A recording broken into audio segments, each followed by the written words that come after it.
आज आपण या ठिकाणी शहापूर तालुक्यातील कानवे या गावात आहोत आणि हे ग्रामपंचायतीचं कार्यालय त्याच्या खाली हे शेतकरी आहेत। या शेतकऱ्यांचं म्हणणं आणि तक्रार अशी आहे की या कानवे गावात आणि कानवे ग्रामपंचायतीच्या हद्दीमध्ये एक क्रेशर आणि हे एक मंजूर झालेला आहे। म्हणजे या ठिकाणी खदान आणि क्रेशर होणार आहे आणि या खदान आणि क्रेशरला या ठिकाणच्या शेतकऱ्यांचा या ठिकाणच्या लोकांचा विरोध आहे आणि त्या संदर्भात आपण बोलण्यासाठी या ठिकाणी शेतकऱ्यांच्या समोर आलेलो आहोत। त्यांचं काय म्हणणं आहे, त्यांची काय तक्रार आहे त्या संदर्भात आपण या ठिकाणी आलो आहोत। आपल्या सोबत आहेत कानवे गावचे शेतकरी आणि अर्जदार ज्यांनी या क्रेशर खदानीला तक्रार केली आहे। ते तक्रारदार या ठिकाणी आहेत ते म्हणजे भीमसेन सावलाराम भेरे। भीमा काका काय सांगाल, आपली काय तक्रार आहे या संदर्भात? माझी अशी तक्रार आहे की ह्या क्रेशरला अगोदर परवानगी दिलेली नव्हती, ग्रामपंचायतीने नाकारली होती, परंतु त्यांनी गपचूक मीटिंग घेऊन आणि ग्रामस्थांना थोडासा दबावाखाली आणून त्यांनी पुन्हा त्यांना आता परमिशन दिल्याचं समजते। त्याशिवाय जर क्रेशर झाली गावाला धोका आहे, बोरिंगचं पाणी जाईल, घरांना तडे जातील, याशिवाय शेती नापीक होईल, वायू प्रदूषण होईल, त्याच्यानंतर जंगली जनावरं जे आहेत, जंगली जनावरं ती सुद्धा नीलगाई आमच्या शेतांच्यात येतील, ब्लास्ट झाल्यावर त्यांच्या आवाजाने आमच्या गावाकडे येतील। वाघ तर नाही तिथे, परंतु नीलगाई फार आहेत आणि वन्यजीवांना पण धोका आहे।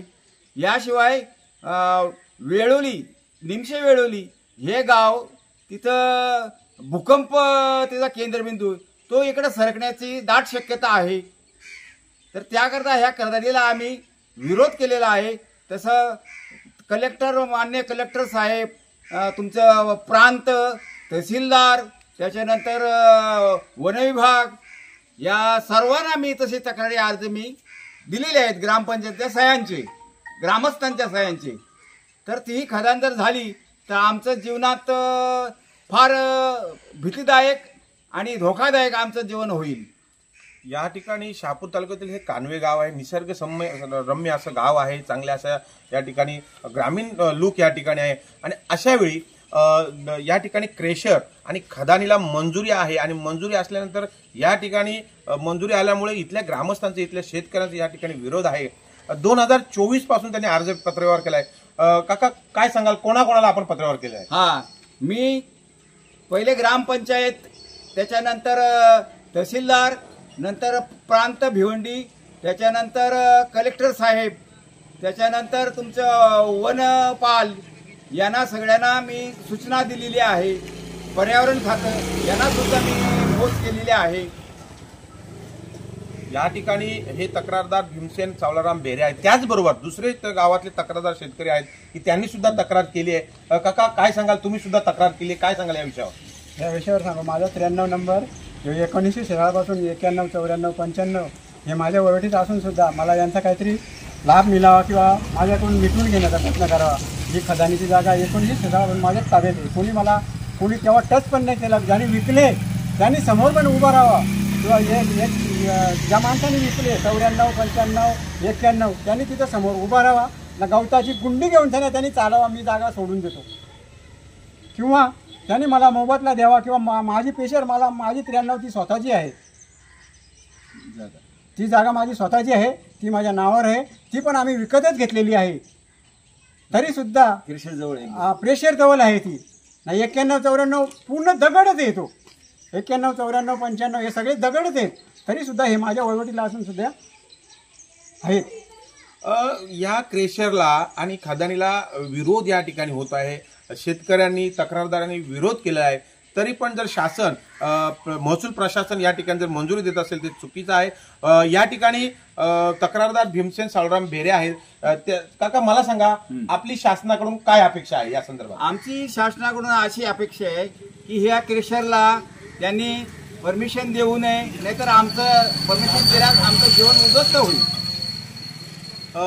क्रेशरसाठी जर परमिशन घ्यायची असेल तर ग्रामपंचायत सुद्धा परमिशन घ्यावी लागते, शासन निर्णय आहे। ग्रामपंचायत परमिशन या संदर्भात आपण काय सांगाल?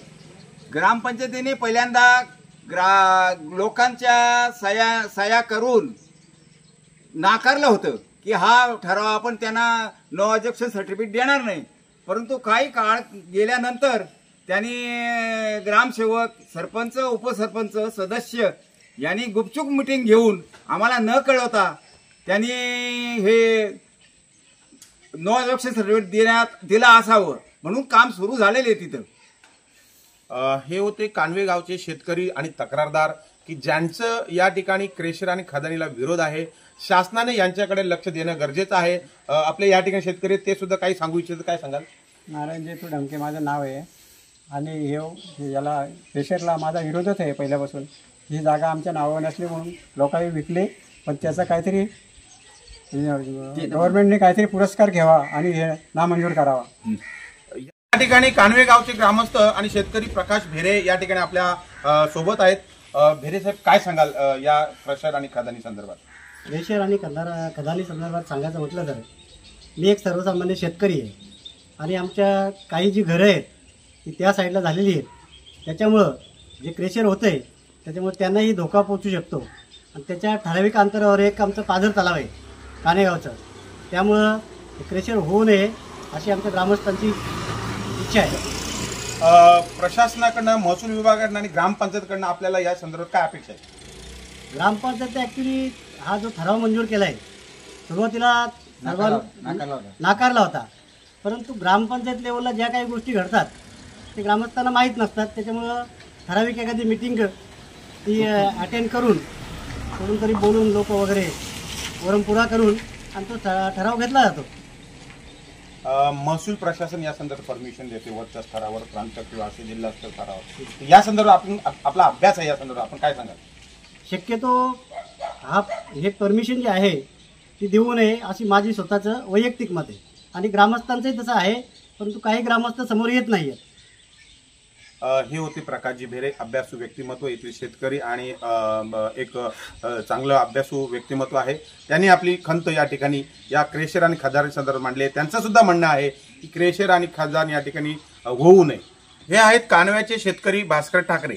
त्यांनी सुद्धा या ठिकाणी अर्ज केले आणि त्यांना सुद्धा या क्रेशर आणि खदानचा त्रास होणार आहे. भास्कर काका, काय सांगाल या संदर्भात? माझं एवढंच म्हणणं आहे का जे खाण तयार करणार आहेत त्याही कोणत्या प्रकारचं अर्ज विनंत्या शासनाला केल्या असतील, शासनाने गावातल्या नागरिकांची, आजूबाजूची घरांची सर्व चौकशी करून आणि त्यांना परवानगी देण्याचा निर्णय घ्यावा किंवा त्यांचं नुकसान किंवा हानी झाल्यास ते हमीपत्र त्यांच्या शासनाने त्यांच्याकडून देऊन द्यावा.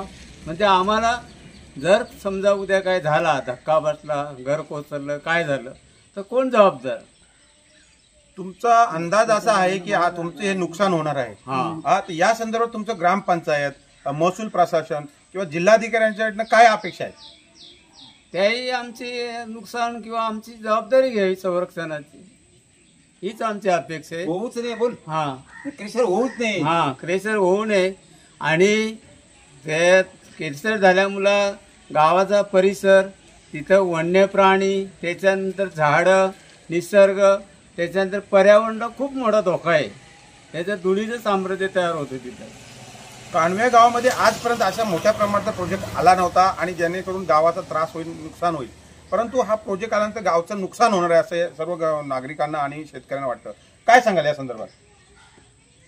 आमचं हेच म्हणणं आहे की बा आम्हाला त्रास होतो त्याच्यापासून, त्या खाणीपासून धूळ निर्माण होणार, त्याच्यानंतर हे वन्य प्राणी, त्याच्यानंतर जंगलाची हानी, हे सर्व होणार आहे. हे शासनाने जबाबदारी घ्यावी, नागरिकांचं संरक्षणाची जबाबदारी घ्यावी.